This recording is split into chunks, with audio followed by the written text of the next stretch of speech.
నమస్తే. Welcome to great Andhra. మనతో పాటు ఉన్నారు సీనియర్ పొలిటికల్ అనలిస్ట్ జిఆర్ మహర్షి గారు. నమస్తే సార్. నమస్తే అమ్మా. సార్, పవన్ కళ్యాణ్ గారు గోదావరి జిల్లాలో పర్యటిస్తున్న విషయం తెలిసిందే.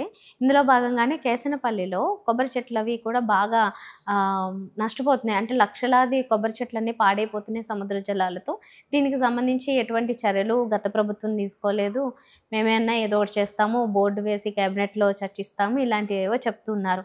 కొబ్బరి చెట్లు పాడైపోవడం గురించి ఆయన చర్యలు తీసుకోవడం అంతా బాగానే ఉంది. కానీ ఆయన ఇంకొకటి ప్రతిసారి ఎక్కడో చోట ఎందుకో ఆ ఫ్లోలోనో లేకపోతే ఉద్దేశపూర్వకంగానో తెలియదు, కానీ రాష్ట్రం విడిపోవడానికి కారణం గోదావరి జిల్లాలో కొబ్బరి చెట్లు ఆ పచ్చదనమే కారణం, దిష్టి తగిలింది అంటే దాన్ని తెలంగాణ వాళ్ళు ఎలా తీసుకుంటారు? ఆయన అందరి మనిషి కదా, అంటే అక్కడ ఫ్యాన్స్ ఉన్నారు, ఇక్కడ ఉన్నారు.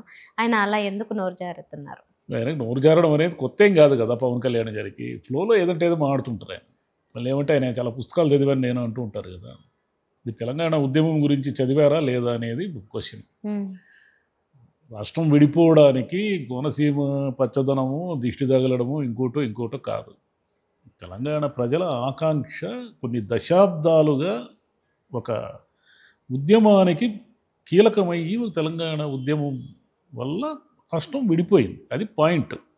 అసలు తెలంగాణ అనేది ఒక ప్రత్యేకమైన ఇది కదా. నిజాం కాలంలో అది ఆంధ్రప్రదేశ్కు సంబంధం లేదు. అది ఆ రోజు అనేక ఒప్పందాల మీద తెలంగాణ వాళ్ళు వచ్చి ఆంధ్రప్రదేశ్లో కలిశారు. ఈ ఒప్పందం ఆధారంగా వాళ్ళు చాలా కాలంగా మాకు వద్దు, మేము సపరేట్గా ఉంటాము అని ఒక ఎప్పుడూ స్టార్ట్ అయింది. ఆ ఉద్యమం స్టార్ట్ అయ్యి అనేక మంది బలిదానాలు జరిగి మళ్ళీ కేసీఆర్ గారు వచ్చిన తర్వాత దాన్ని ఒక నిర్మాణాత్మకంగా దాన్ని ముందుకు తీసుకెళ్ళి ఒక పెద్ద పోరాటం చేసిన తర్వాత రాష్ట్రము తెలంగాణ వచ్చింది. ఇవన్నీ ఏమీ తెలియకుండా జనం సెంటిమెంట్స్ కానీ జనం మనోభావాలతో కూడా ఏమీ సంబంధం లేకుండా పవన్ కళ్యాణ్ గారు ఇట్లా మాట కోనసీమలో పచ్చదనం ఉంటే తెలంగాణ వాళ్ళకి ఏమిటి ఇబ్బంది? వాళ్ళు ఎందుకు ఈ పచ్చదనానికి వాళ్ళు ఏమన్నా వ్యతిరేకలా? ఏం కాదు కదా. ఉద్యమం నేపథ్యం తెలుసుకోకుండా ఇలా పిచ్చి పిచ్చిగా మాట్లాడడం అనేది, ఏదో ట్రోలింగ్కి గురి కావడం, ఇవన్నీ మామూలే పవన్ కళ్యాణ్ గారికి, కొత్తేం కాదు.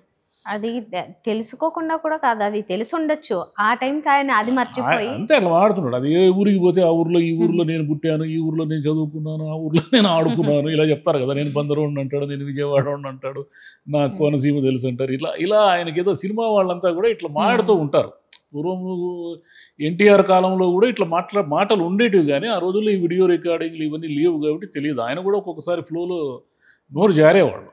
ఎన్టీఆర్ నా దగ్గర ఏముంది బూడిద అన్నారు ఒకసారి ఆయన. మీకు చాలా దశాబ్దాల క్రితం నాటి మాట నేను చెప్పేది. పవన్ కళ్యాణ్ గారు ఏమిటంటే ఇప్పుడు కోనసీమ కొబ్బరి రైతుల కోసం ఏదో కోకోనట్ బోర్డు ఏర్పాటు చేస్తాను, డ్రైన్ల ఆధునికీకరణకు నిధులు విడుదల చేయిస్తాను, ఇవన్నీ మాడుతున్నాడు. ఇవన్నీ కరెక్ట్. ఇవన్నీ ఆయన కోనసీమ కోసం అభివృద్ధి కోసం పాటుపడితే ఒక డిప్యూటీ సీఎంగా, ఒక జనసేన నాయకుడుగా, పిఠాపురం ఎమ్మెల్యేగా ఆయనకున్న గుర్తింపు గౌరవము మరింత పెరుగుతాయి. కానీ వీటిలో ఆయన ఆలోచించాల్సిన విషయం ఒకటి ఏమిటంటే, జగన్ గారిని మళ్ళీ దాంట్లోకి ఎందుకు లాగేది?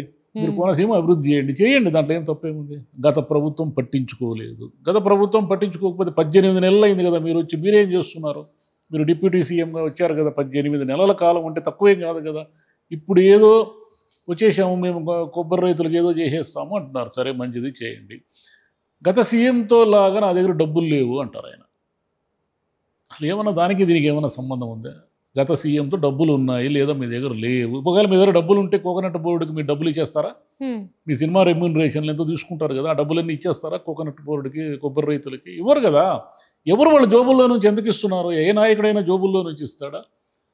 కాబట్టి వీళ్ళు 18 నెలల తర్వాత కూడా ఇంకా జగనే కారణము, ఈ కొబ్బరి చెట్టు పడిపోయినా జగనే కారణము, ఉల్లి రైతులకు రేట్లు రాకపోయినా జగనే కారణము, పొగాకు రైతులు దివాళా తీసినా జగనే కారణము, అరటి రైతులు పొలాల్లో దున్నేస్తున్నా జగనే కారణము అనుకుంటా ఎన్నాళ్ళు ఉంటారు మీరు? ఇంకా ఏమి మీరు పాలించాలి. మీరు గత ప్రభుత్వం కంటే మీరు బాగా పాలించాలనే కదా మిమ్మల్ని 164 సీట్లు ఇచ్చి గెలిపించారు. మీ జనసేనని నిలబడిన 10 చోట గెలిపించారు. అన్ని చోట్ల ఓడిపోయిన వాళ్ళు మీరు అన్ని చోట్ల గెలిచి రికార్డు సాధించారు కదా. ఇదంతా జనం మిమ్మల్ని ఎందుకు నమ్మారు?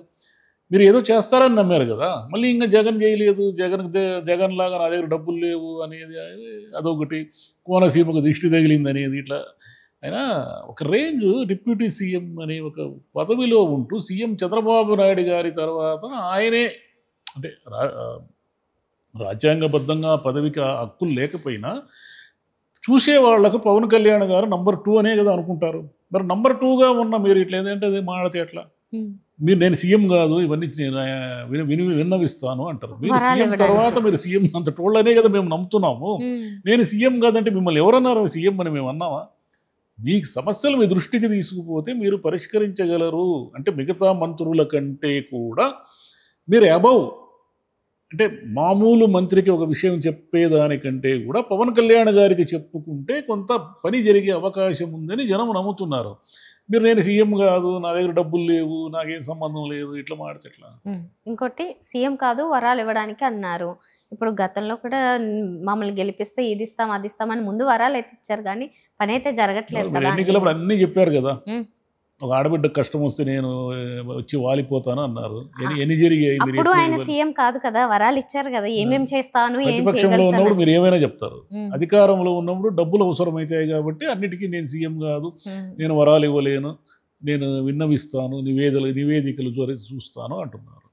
ఇప్పుడు కదా మీరు మీరు చెప్పిన మాట అంతా నిలబడాల్సింది. అప్పుడు ఎందుకు ప్రతిపక్షంలో ఉన్నాడు ఏమైనా చెప్తారు మీరు?